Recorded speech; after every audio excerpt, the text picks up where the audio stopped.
Hi friends, welcome to my channel. ఇప్పుడు నేను చదివి వినిపించబే చందమామ కథ పేరు సహజమైన శంక. జమీందారు గోవిందరాయుడు గారి దీవాణంలో వరదయ్య చిన్న ఉద్యోగి. అతడు డబ్బు విషయంలో ఎలాంటి చిక్కులు ఉన్నట్టు కనబడేవాడు కాదు. పైగా తన తోటి ఉద్యోగులకు అవసరం అయినప్పుడల్లా 10 పరక అప్పుగా ఇచ్చి ఆదుకునేవాడు. కొలువులో చేరి 10 ఏళ్లు తిరగకుండానే నగరంలో ఒక చిన్న ఇల్లు కొనుక్కున్నాడు. కొడుకులిద్దరినీ చక్కగా చదివించాడు. మంచి సంబంధం చూసి కూతురికి పెళ్లి కూడా చేసేశాడు. వరదయ్య ఈ పనులన్నీ ఎలా చేయగలుగుతున్నాడని అతడి సహ ఉద్యోగులు ఎంత ఆలోచించినా అంతుబట్టేది కాదు.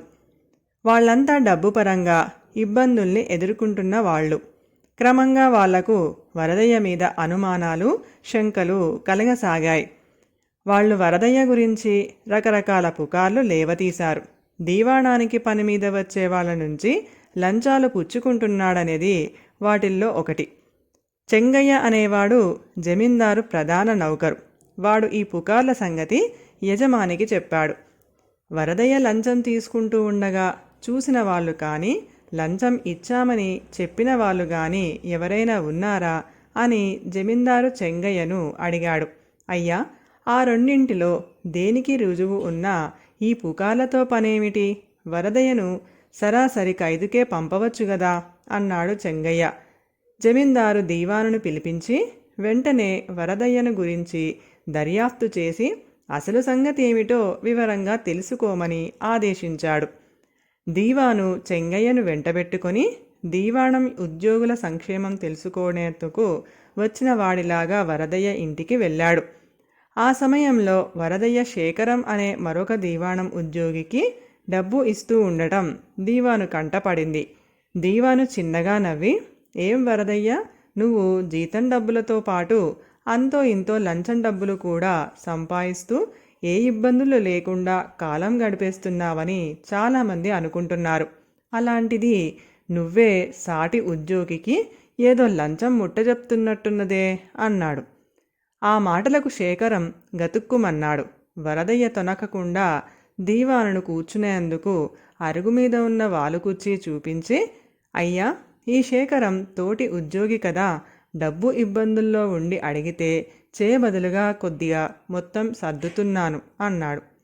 దీవాను ఆశ్చర్యంగా శేఖరం కేసి చూస్తూ, దీవాణంలో మీ ఇద్దరి ఉద్యోగాలు, జీతాలు కూడా ఒకటే కదా, అలాంటప్పుడు వరదయ్యకు లేని డబ్బు ఇబ్బందులు నీకెలా కలిగాయి అని వరదయ్యను నువ్వు ఎలాంటి ఒడిదుడుకులు లేకుండా బతకడంలో ఉన్న కిటుకు ఏమిటి అని అడిగాడు. ఇందులో పెద్ద కిటుకు ఏమీ లేదు శేఖరం, నేనేదో నీతులు బోధిస్తున్నానని అనుకోడనుకుంటాను. నెలాఖరున నేను జీతం తీసుకోగానే అందులో కొంత ఇంటి ఖర్చులకని కేటాయిస్తాను.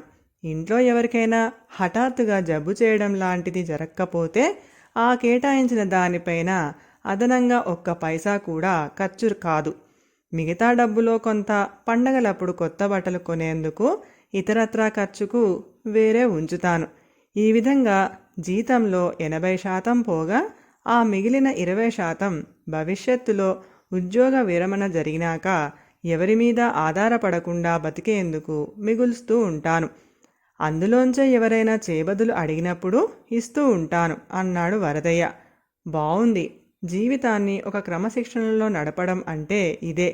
నిన్ను చూసి అయినా శేఖరం లాంటి వాళ్ళు ఎందుకు నేర్చుకోరు? అది లేకపోగా నీపైన లేనిపోని పుకార్లేమిటి అన్నాడు దీవాను కోపంగా. ఆయన తిరిగి వచ్చి జమీందారుతో, వరదయ్య ఇన్నేళ్లుగా తన రాబడికి అనుగుణంగా ఖర్చులు సరిపెట్టుకుంటూ ఉన్నాడు. ఉన్నంతలో సుఖంగా జీవిస్తున్నాడు. తన తతిమ్మ ఉద్యోగుల బ్రతుకు తీరు ఇందుకు పూర్తిగా భిన్నం. తమ ఆర్థిక బాధలకు మూల కారణం తెలియని వాళ్ళందరూ వరదయ్య మీద పుకార్లు లేవదీశారు అని చెప్పాడు. జమీందారు కోపంగా, ఇదా వరదయ్య చేసిన నేరం?